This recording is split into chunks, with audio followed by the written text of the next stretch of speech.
And is that okay with everybody that we record? Okay. Well, Fred's okay. freezing, his connection's freezing up, so Fred, you're freezing up a bit. Okay, am I still freezing up? No, now you're fine. Okay, and I was going to start sort of as a member of the public, some things that had come up for me. As leading up to May, I had heard from so many people about their concerns about the cuts and fewer classes and fewer faculty. And then reviewing the budget, I felt that, so I had the feeling like many people weren't being heard with the board's decision to make the cuts back in May.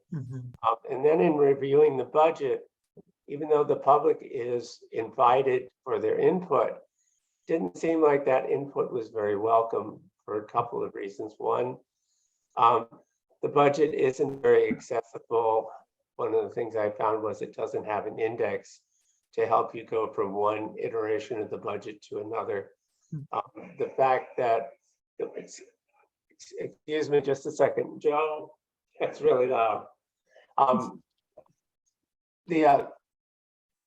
There wasn't the index, but also the fact that the hearing on the budget, the final acceptance of the budget that meeting was only announced one day ahead of time when this was going to be the public hearing. And in looking at the budget, I've been hearing Board of Trustee members saying that we need to increase the enrollment at the college, but it was not evident to me where those funding is going to come from. And as income figures were going up during the different iterations of the budget, I wondered, why isn't that money going into restoring classes and hiring back staff? That was kind of. Well, thank you for those comments, Fred. And if I may, I can try and address some, and then I'd appreciate the conversation. But I promise not to use too much of the time. So I first want to start with the point or the discussion regarding community feedback and college engagement. I do know we held some forums and we had governance groups, but not to say that is all that needs to be done or we can't improve moving forward. At the end of the day, I am responsible in my position as the chancellor to recommend a budget that I think is in the best interest of the district. I don't want to say that the community feedback was not heard, but I did make the recommendation to move forward with the budget as it was drafted.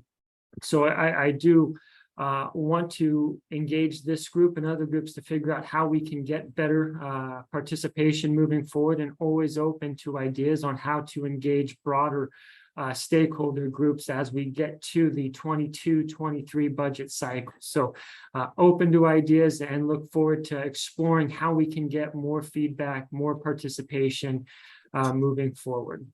The second comment or the second response is in respects to the funding increases on the different budget iterations.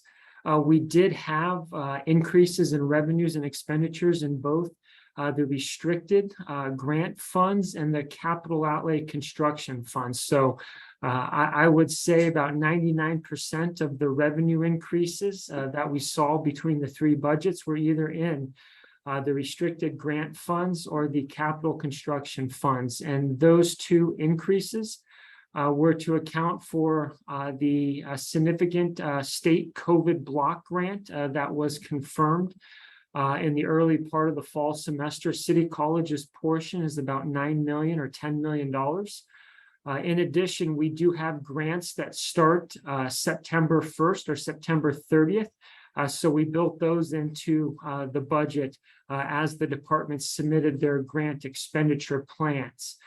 Also, the capital construction funds increased significantly because we did finalize and build in the construction budgets for our STEAM and our student success construction projects are going to commence here anytime in the next couple of months. So to speak specifically to the revenue and expenditure increases, they were primarily in the restricted grants fund to build in grants that we confirmed, and the capital outlay construction fund to set up the construction budgets for the STEAM and the Student Success Building, which we know are going to break ground in this fiscal year.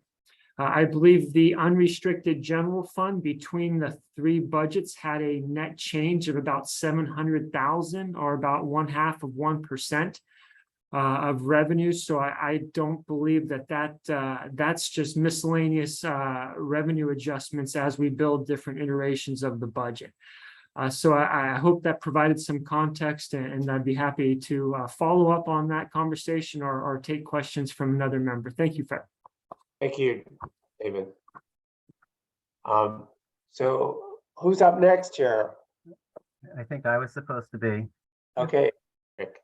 So do you know what? I'd like to just put up the share screen because Sure. I want to address, this does not cover everything, but I'm just occurring to me what you're just saying about the budget and how it changed so much. So this is what, can you see my share screen?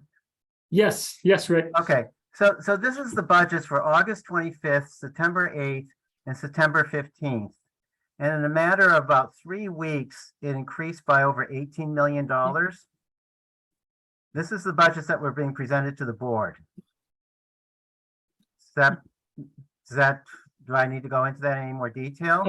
No, Rick, and specifically, I would say all but about $700,000 of those increases are directly related to the capital construction funds. Yeah, I'm sorry to say, I'm looking at the budget right now. State revenue in the August 25th budget was 92.9 million.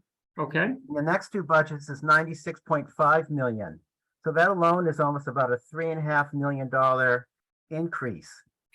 Sure. As opposed Now, to restricted funds. And you know, it just seems like there's this extra revenue. I mean, if you add in the restricted funds, and I don't know how restricted they are, it's over $18 million increase in a matter of 3 weeks. It just seems really odd to me that in anticipating the budget that it changes by roughly 6% in such a short period of time. Mhm. And then with the expenditures, you've got a similar pattern. You know, as the budget goes up, all of a sudden the expenditures go up. And again, 3.5 million state funds. I mean, it's just really odd. And then you've got the local revenue goes from 84.6 million to 79.9. It just like, it's head scratches how these numbers could change so dramatically from one to the next budget. And then there is a transfer in that's shown as from 0 to 1.9 million. That's just on the revenue side. sure. So it just, I mean, I can't understand how how you're trying to estimate a budget for the year, and in a matter of such a short period of time, it changes 6%. Sure. And Rick, I appreciate the questions, and I think maybe a visual that we could put together for maybe a follow-up conversation is putting all of the funds and all of the budget numbers for the funds next to each other, so we could look at the three budgets together.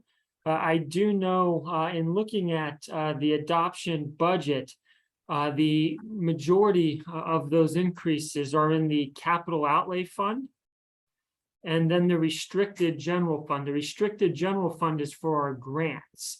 So I recognize that seeing such a significant increase in a small amount of time causes some questions. And I think, you know, obviously our response is we would love to have all of our grants confirmed and the budgets in from our departments and our PIs, our grant program investigators.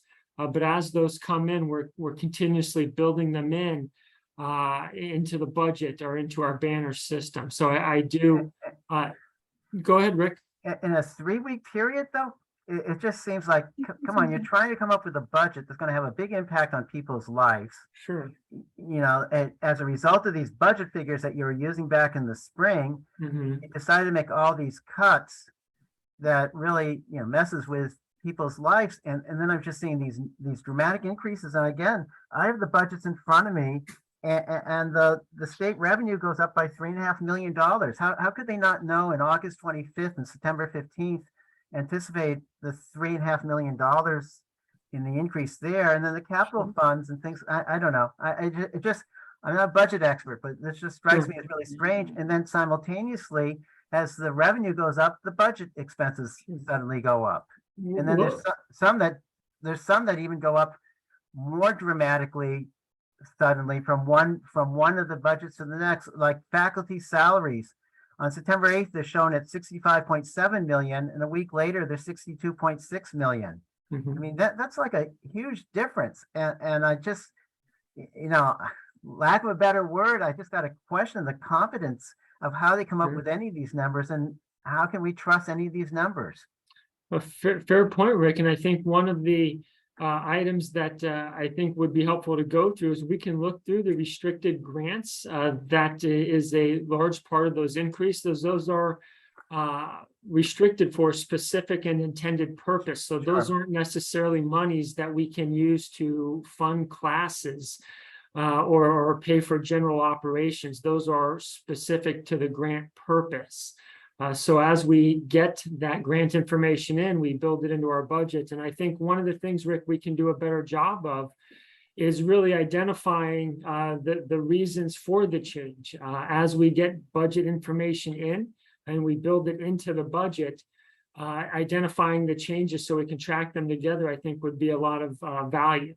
Okay. And then the capital outlay, that's primarily Prop A bond funds too. So the increases that you're seeing there is us really releasing bond revenue for bond construction. Okay, but I'll just make one last point. Sure. The revenue from the state goes up by $3.5 million. If the salaries at the same time for faculty go down by about from 65.7 million to 62.6 million, that's another $3 million. So that's $6.5 million that could have been used to hire back people who are laid off, to increase the number of classes like ESL classes and things like that. And that's how I'm reading it. So sure. If you want to respond to what I just said, and then I'll be, Rick, when you're saying the state revenue, what page of the budget are you looking on? It's on the documents. The documents, you can look at the August 25th budget. Okay. I forget what page. It's under what's called the unrestricted general fund revenue and expenditures. On August 25th, the state amount is 92.9 million. And then on the next two budgets, because the pages are always different, it's 96.5 million. The faculty salaries, the academic salaries go on, on the first two, they're at 65.6 million. And then on the final one that was passed, I'm sorry, I may have the wrong number. I think, the final one that's passed, it's 62.5 million. Okay. I mean, I can send, they're on the thing that if you saw my email, they're on my email and the pages that I'm looking at from the three different budgets. Sure. So I'm looking at the August 28th budget. And then it's not August 25th. Oh, excuse me, the 25th. I apologize. August 25th. And then the final adopted budget, looking at the total unrestricted general fund and parcel tax revenue. So looking at page 19 on the adopted budget. Yep. And then I think it's page 20 on the other and 14. I believe, yes. So I'm looking at a total revenue of 197.5 million. Not on that's the August 25th budget. So yes, and then the final budget is 198.2 million total. Yeah, so there's but you're right about the totals, but all of a sudden transfers in goes from 0 to 1.9 million. I have no idea what that is. So that's the remaining HERF funding that we're allowed to use to backfill revenues that are lost due to the pandemic. So that is the remaining federal HERF funding that we're transferring in. And the local revenue goes from 84.6 million to 79.9 million. I mean, that's about 8%. How could that not have been anticipated, 3 weeks before the final budget? Sure, because we're constantly monitoring property tax collections from the city and county. So I would say about 80% of our local revenue is local property taxes. So as those numbers come in and are reported through the county treasurer or the county tax collectors, we're tracking that and adjusting as needed. Yeah, okay, other people want to ask questions, so let me pass on. I just find the numbers troubling. Yeah. Fred, you're Fred, you're muted. muted. Zoom is not my forte, that's for sure. Jane or Marilee, would you like to go next? I think Madeline was next. Okay. Well, it's more in the weeds of the budget, but I think what Fred said at the beginning, an indexes,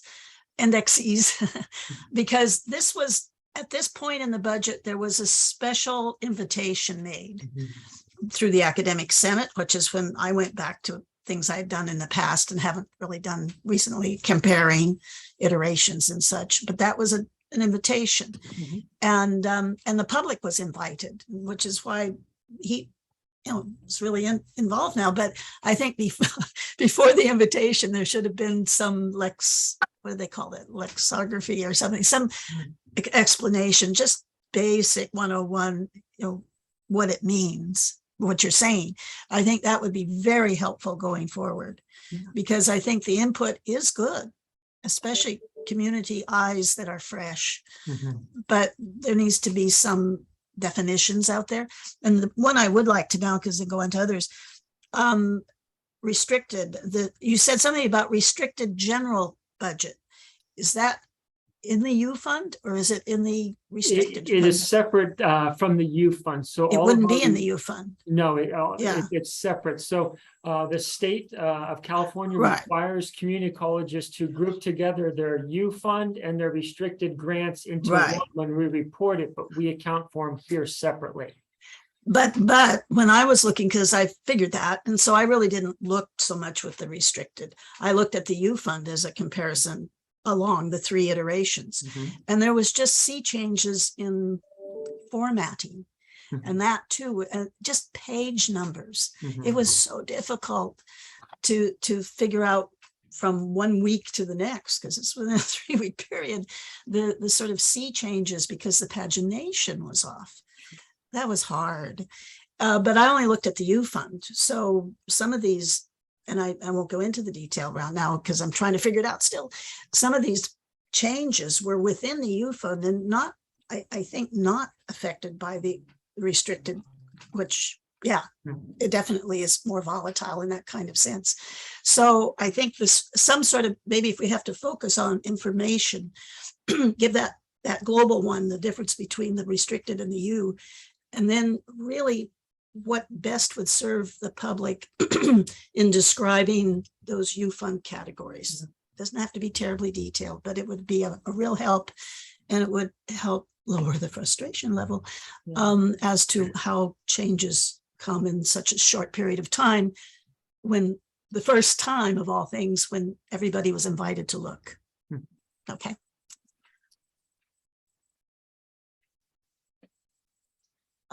Fred, or who's next? Well, I guess I'm next. Okay, then now Jean. I have 2 questions to follow up on what you and Rick discussed. Budgets went up, the revenue went up, but salaries for teachers went down. Was that, I'm not sure I understand the connection between those 2 things. I'm surprised that the salaries for the teachers didn't stay the same. Sure. Was there a decision made in those 3 weeks to get rid of more teachers? No, to my knowledge, there wasn't that decision. I do know we were working on and continuing to work on our position control system. That's been a project that we've been collectively working on, and acknowledging that in campus discussions that we are still finalizing and really improving our position control.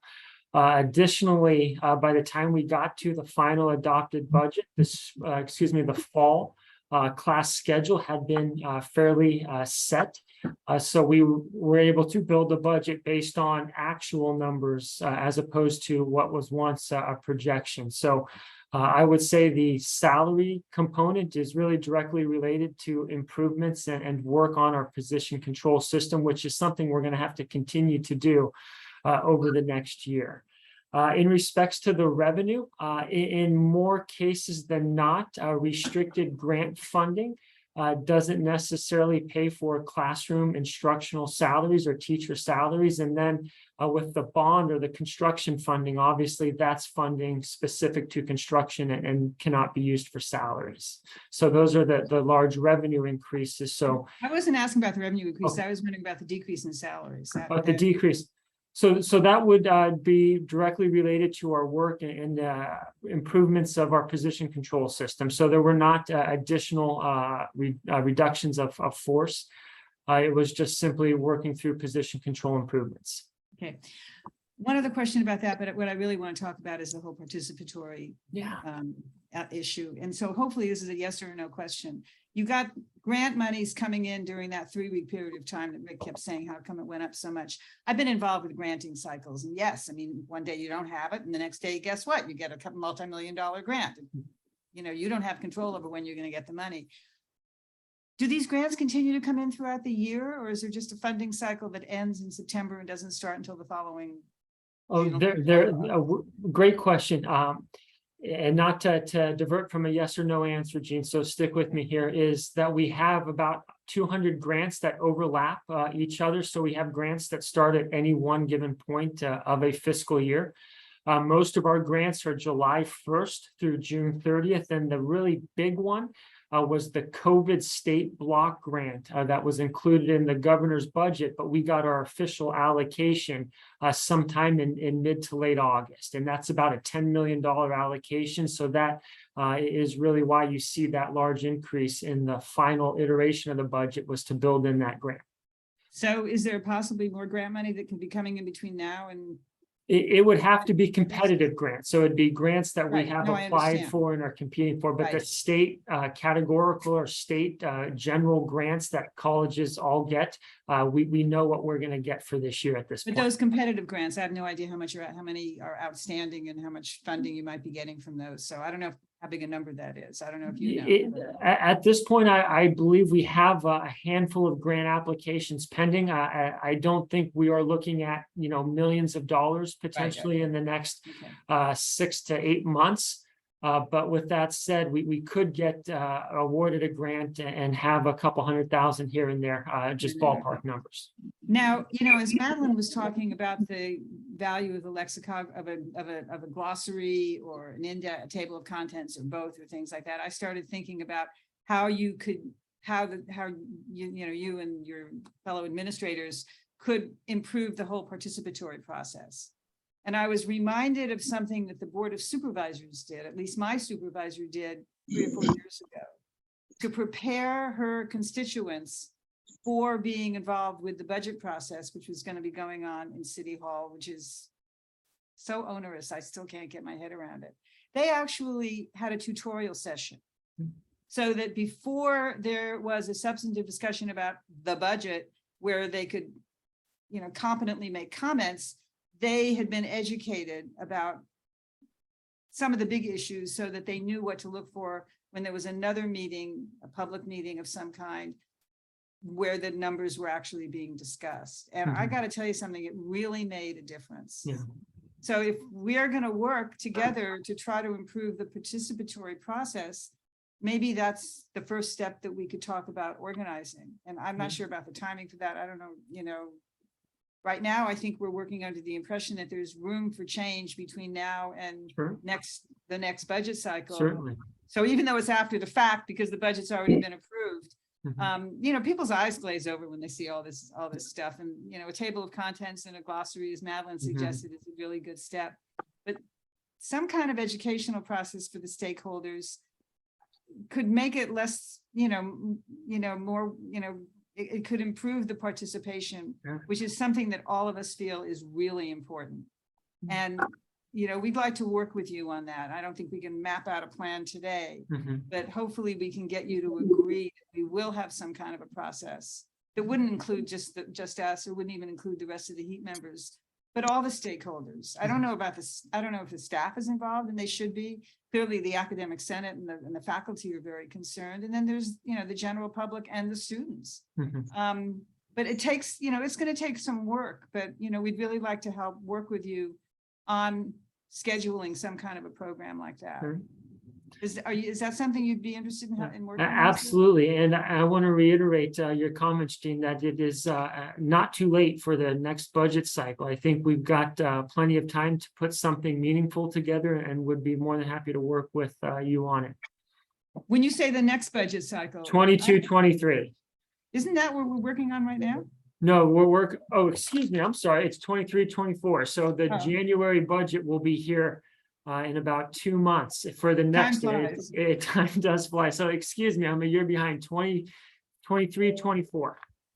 So that could begin as early as January? Yes, so the governor, on or before January 10th, will release his preliminary budget for 23, 24. So we are 2 months away from starting this process all over again. Which means in the next 2 months, we could map out a flow chart and a process whereby these things that we're talking about right now could be proposed. And maybe in the meantime, some of these other hyper-technical questions that Madeline and Rick have raised could also be addressed. But at least going forward, let's try to do this in accordance not only with the spirit of collaboration, but I did a little research, and there are these state laws, and the education code, and I can't remember, AB 1785 or 1725 or whatever, all of which seem to require and mandate that there is this participation. And there may have been some this time, but I think there's definitely room for improvement. And I agree, Jean, and I do think that the next 2 months we could continuously meet and put something together. I'd be more than happy to do that. I'm not sure we can do it in 2 hours, so But yeah. we Two might have months. to have some breakout Yeah, 2 meetings. months, And, yeah. we'll have to do a lot of homework in between, but Very much if so. 2 So minutes. our can be time done. is running here, and we've still got 3 people that haven't gotten to speak. Michael Adams. Thank you, Fred. How do you do, Chancellor? Sorry, I came in late. I had a technical problem. And welcome. Thank you for joining us. Jean has covered, some others may have covered what I had in mind before I got here, but Jean's coverage is part of what I'm concerned about and supporting, and thank you for agreeing to work with us on the inclusion process. As you know, we all here as constituents, as former students, as activists, as community people, we all hear about the feeling that some have of being rushed through the budget process with very little time to input, except to be documented as having been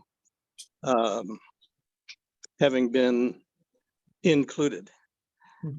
Difference, there's quite a difference between showing up at a conversation and really being part of the construction modification process for the budget. So we like to make that differentiation and really define, when you say we're working collectively, who are the we and what does collective really mean? And that would be helpful going into the process that you and Jean just talked about. Another piece of the budget question is,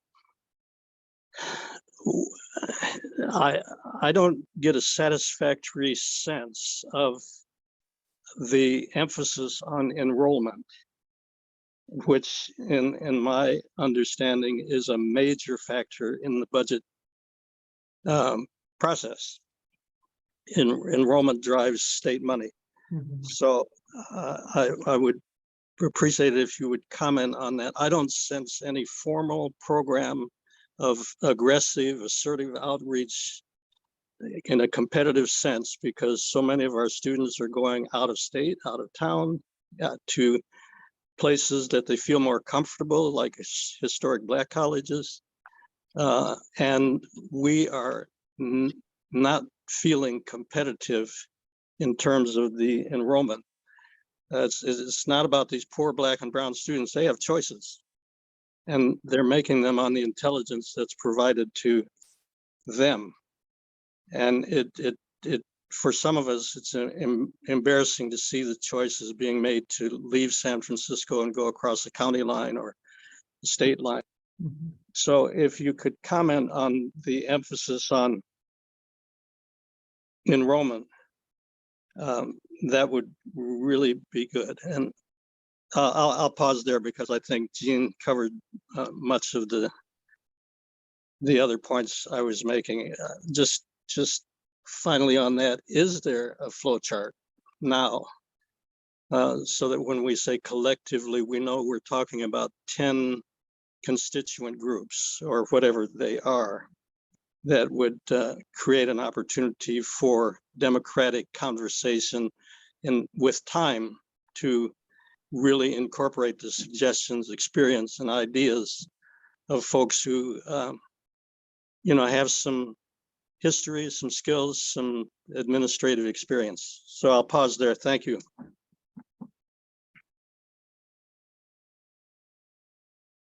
Michael, I believe I froze at the tail end of your question. So if I miss on part of it, please jump in and let me know. But I think I heard most of it. And I appreciate the discussion regarding enrollment. I think that is obviously on the forefront of a lot of our minds as we move into future semesters. One of the things we're doing for the spring semester is increasing the FTEF, or the allocation for our instructional faculty, by about 15 FTEF from where we stand today in the fall. So we do hope to continuously build in increased budget for more instructional opportunities. And I think we have definitive examples, or we will have definitive examples of that here once the spring schedule is released and finalized. We'll be able to look at the number of offerings across disciplines and see increases in areas where we are seeing higher demand.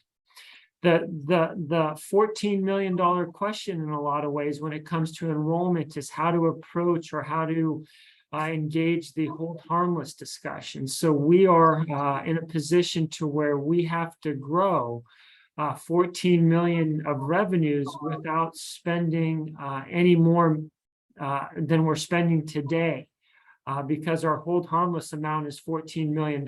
So we've got to figure out a way to generate additional revenues, but not spend more than we're spending today. And that's, I think, a complication that a lot of districts are finding themselves in. So what we're doing is we're looking at it from a sustainable growth standpoint, Michael, and I know that isn't really definitive response, but I would like to, as part of a future budget discussion, once we have the spring schedule, really take a look at the faculty FTEF across the schedules. And I do believe we'll see increases in instructional opportunities directly related to areas of high growth.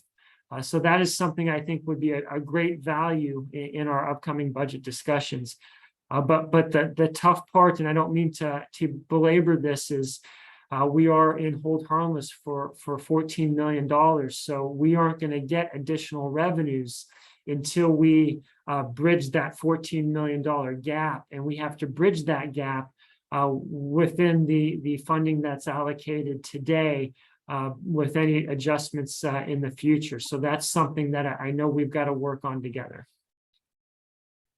Thank you very much.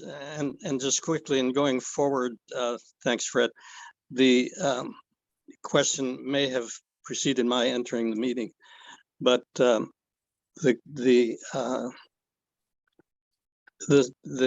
suspect numbers, I'll use that term, that seem to be moving every time there's another edition of the budget being reported. Is there an opportunity, for not only for clarification reasons, but as circumstances change, is there an opportunity to revise what we are referring to as the final budget over time and resubmit that if more evidence and more data makes that a viable opportunity. Thank you for the question, Michael. I don't believe it would be permissible to resubmit, but we can make ongoing budget adjustments to the budget that the board adopted. So as we move forward throughout the fiscal year, we can make adjustments and increase and decrease as appropriate if we have the evidence to support that. But I think at this point, the concept of resubmitting another final budget, I don't believe Title V would permit us to do that. But we can make ongoing and continuous adjustments as needed. Thank you very much. Fred, I'll pass on. Thank you. Thank you. Marilee. Yes, thank you. Good afternoon, Chancellor Martin.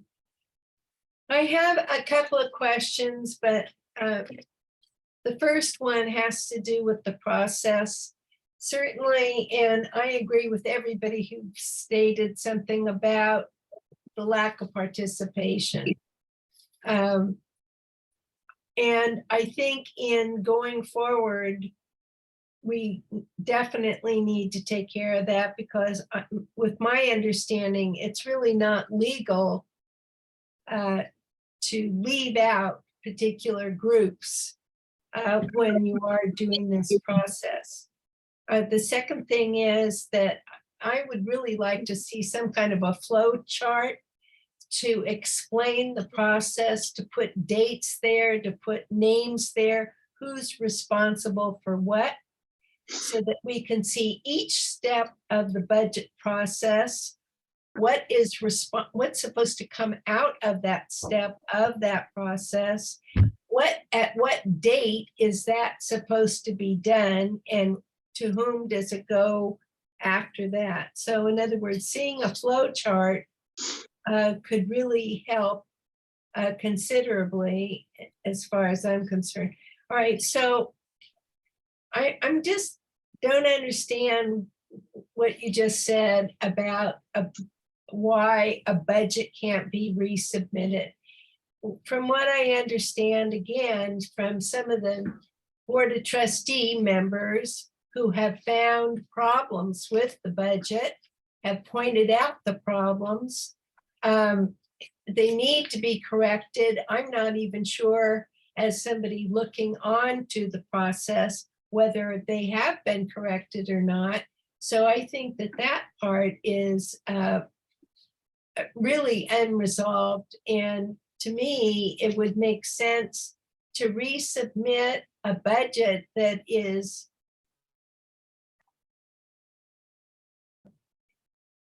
running true, basically. All right, so that's one point. Then the second thing is I'm concerned about Prop O. With that proposition, there is no wording in it at all that pertains to older adults. 2,000 people who were participating in City College's older adult program and have now no place to go, no place to take classes. They've lost all of them. We went from 58 down to 2. So naturally in Prop O, I'm looking for, okay, maybe the seniors are going to get something out of this when Prop O, if it is passed. Now, it's difficult to support something when you have absolutely nothing whatsoever to gain from it. We've seen major losses, and I'd like to hear about some of the gains. So how or who decides if you do have this Prop O money, how is that money going to be spent? Thank you. Thank you for those questions, Marlene. And I don't mean to Respond, Chancellor. We're running close to 2:45. Can you stay a few more minutes? Of course. And I don't mean to be indirect, but I do want to be careful in respects to the Prop O discussion, because I am at the office on my work computer. So talking about an active measure is something that is defined, and I just want to be careful in respects to talking about that while I'm in my capacity as the chancellor here at City College. I do know that within the legislation or the literature, the governing board of trustees at City College, if Prop O is successful, will have to then adopt a budget. And then that budget will be submitted to the city of San Francisco. And then the controller's office will do audits each of the next 5 years, at least, to ensure the spending of Prop O, if it is successful, is in accordance with the budget that is to be adopted by the board if it is successful. So at this point, to my knowledge, there isn't a defined or definitive or exact spending plan. The board will be asked to adopt one if and when Prop O is successful. And then I think, to my knowledge, the process of developing that budget would be a inclusive and participatory process in developing a final budget for Prop O if it is successful. So I hope that that answered some of your questions in respects to the process if it is successful, but I do believe that there isn't a defined or a definitive budget has not been created. That is a task that will need to be done if and when the measure is successful. Harry still hasn't had a chance to speak. Harry's muted. Yeah, Harry, can you unmute, please?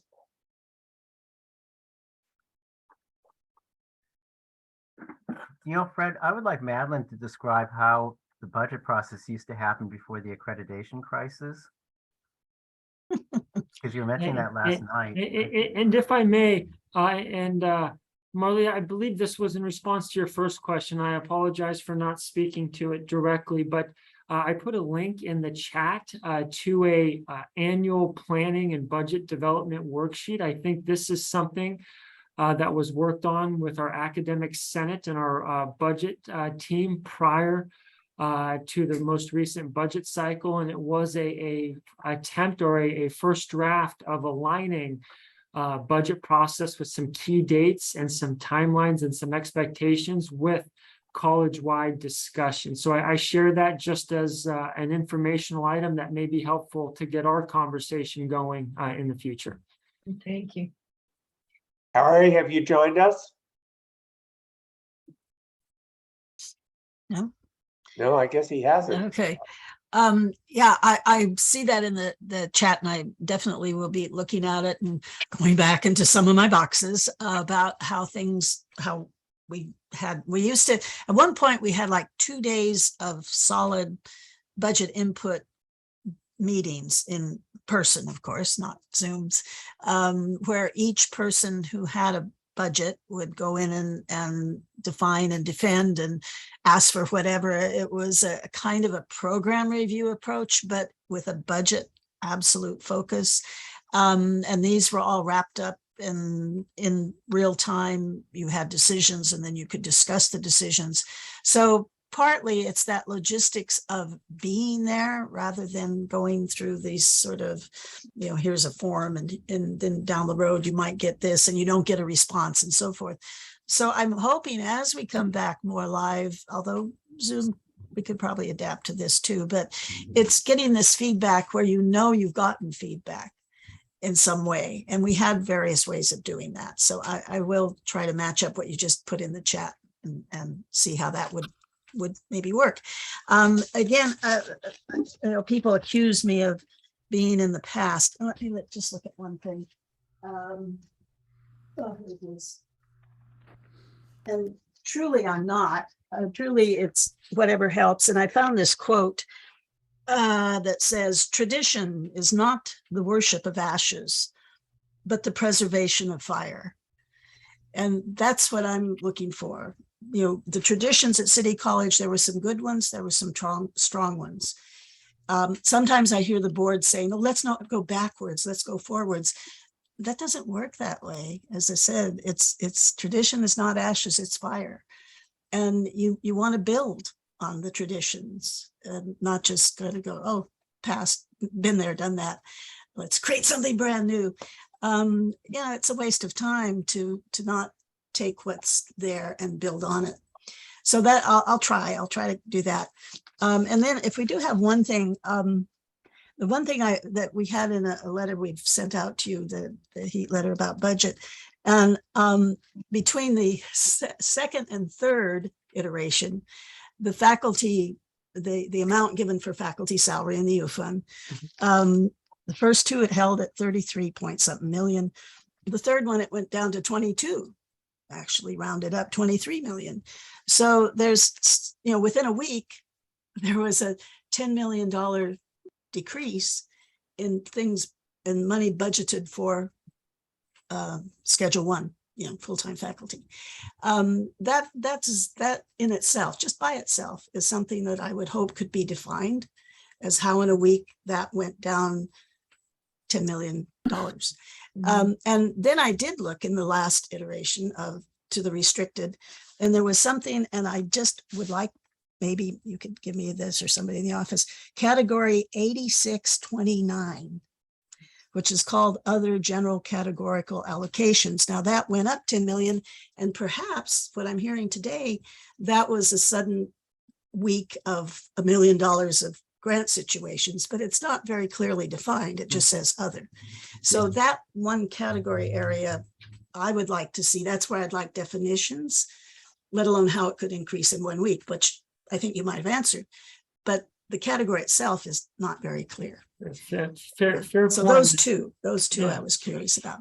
And Madeline, I should have, and I apologize for missing it in my response to Rick's previous questions, but back a few pages back in the budget, starting on page 40 in the adopted budget, we list all of our state, local, and federal grants, and they tie to the summary numbers that we see. So if we wanted to see what was the difference between the 50 million and the 60 million over the course of the three budgets, we can go into that in the budget and see which grants were adjusted and which ones were added. So that detail's in there. You just got to go through it line by line to see where the variances are. So, and is that category 8629, which seems when it says other, it's a part of it. Okay, it's not the whole thing. Yeah, it's not the whole thing. And the right. 86, the 4-digit numbers, those are our account codes given to us by the state of California. So anything that starts with an 8 and a 6 is a state grant. Right. And then because of the COVID and its one-time nature, we put it in the 8699 or the other state grant, that COVID block grant, that big chunk. Okay. So that is why I believe the 8699 increased significantly over the course of the several budgets. No, it only increased in 1 week. It's back to Rick's question. Sure. It's difficult when things are moving so quickly in such a small period of time. And if you look at the listing of all of our grants between the two budgets, the COVID block grant of about 8 or 9 million was added in the final budget. So that is really the one item that I think it jumps. Can point to that jumps, right? COVID block grant. Now, it was only coincidental that it was the same figure as the reduction that jumped downwards in 1 week. Well, that was category 11. In regards to the faculty salaries, I do know part of the position control work we've been doing is pulling apart of various faculty payroll expenses from the instructional expenses that should be in that 1120 line. So a great example is our department chair salaries and the stipends. Those have been grouped into faculty salaries in the 1120 line, and we've started pulling those out because when a department chair gets a stipend, that's not really an instructional expense. And that's the type of work we've been doing on our position control. So if you Right. look at some of the faculty expenditures below that 1120, you will see them increasing. So the 10 million was maybe taken out of one faculty item, but put back in others to truly reflect the nature of the expense. And the department chairs is one of the big ones that we've been working on with our position control. Well, and if I may, as a department chair, having gone through those figures since 40 years, it doesn't work that way. And that would be exactly the kind of discussion we could have had before the final thing was voted on. Mhm. The stipend, yeah, it's minuscule. The base salary is a faculty salary. Yeah. It's in the contract, but that's the discussion that we need time for. That's all I'm Fair saying. point. And that jogs my memory, Madeline. You and I have had that discussion, I believe, in the past. Yeah. Takes time. Is there time for one more question? Oh, Of Harry's course, here. Harry. I do have a hard stop at 4 o'clock, so I don't want to cut anybody short, but go ahead, Harry. Okay. Hello. This is just maybe it's an arithmetic item. Madeline has pointed out sometimes when the budget figures, if you actually look at them, they don't add up within a column. But the bigger question was a previous example from a year or two ago. One year that there was $16 million for part-time faculty allocation, which went down to 10 the next year, which people somehow didn't notice. So when partway through there was the same operation, but fire, because you're overspending your allocation. But people didn't notice that it had reduced by that percentage. That's along the lines that I think Rick was talking about.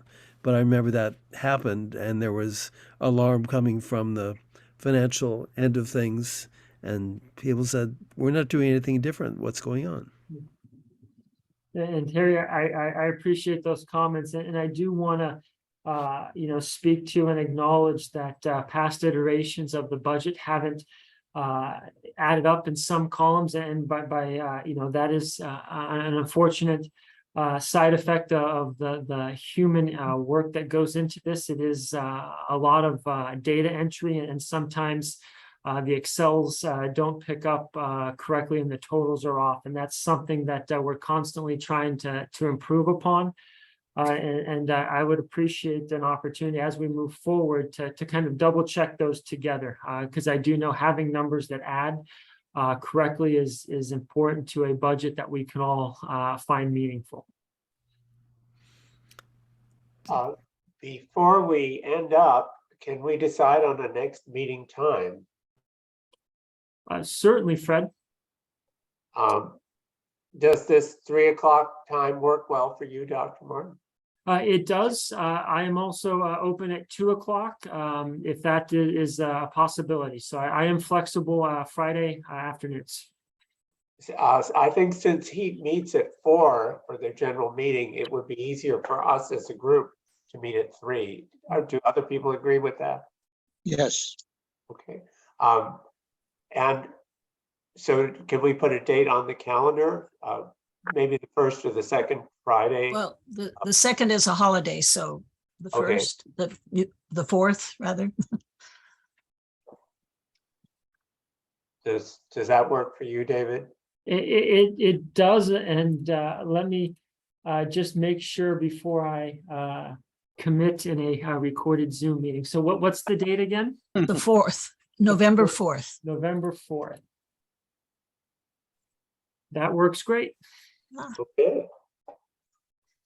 Well, thank you for joining us, and thank you everybody for making time this afternoon. Absolutely. Thank you. Thank you. Thank you. Thanks. I'll turn off the recording. Thank you.